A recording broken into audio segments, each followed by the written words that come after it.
Kryeministri Edi Rama mori pjesë në konferencën Walk 21, ku në edicionin e saj të 25 u mblodhen ekspert nga e gjithë bota për të ndarë përvoja dhe ide mbi mënyrat më të mira për të zhvilluar dhe zbatuar politika që e bëjnë ecjen zgjedhjen e përditshme të jetës urbane. Rama e nisi fjalën me një mirëseardhje në Tiranë që sipas kreut të qeverisë ka ndryshuar rrënjësisht nga koha e komunizmit.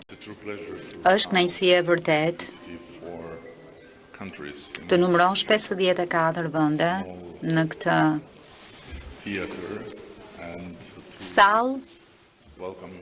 të vogël e t'ju uroj mirëseardhjen në këtë qytet që 54 vjet më parë ishte një vend krejt i ndryshëm ku nuk lejohej asnjë makinë private,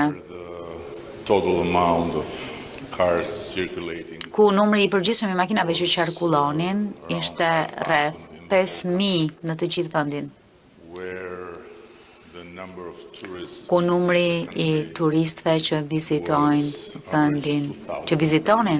vendin ishte mesatarisht 2.000 në vit,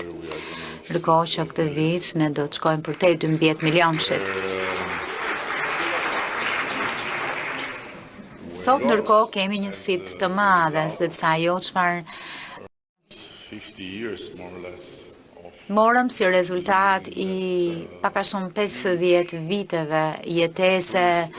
në atë hapësirë të madhe, ku ecja ishte mënyra e pare më e besueshme për të lidhur me të tjerët, ku biçikletat ishin mënyra e dytë më e mirë për të lidhur me të tjerët. Në fund të fjalës së tij, kreu i qeverisë u shpreh se vijon puna për lirimin e hapësirave publike. Do ditë po marrim mbrapsht hapësirat dhe duam që të shtojmë edhe më shumë pemë e gjelbërim në qytet, për të cilat kemi tashmë një rregullore të re,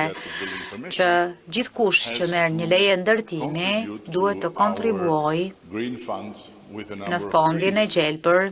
me një numër të caktuar pemësh përmes një formule e cila e përllogarit në bazë të metrave katror që ai ose ajo do të ndërtojë. Ai përmendi dhe faktin që sipas rregullave të reja çdo ndërtues që merr leje ndërtimi do të detyrohet të kontribuojë në fondin e gjelbër me pemë.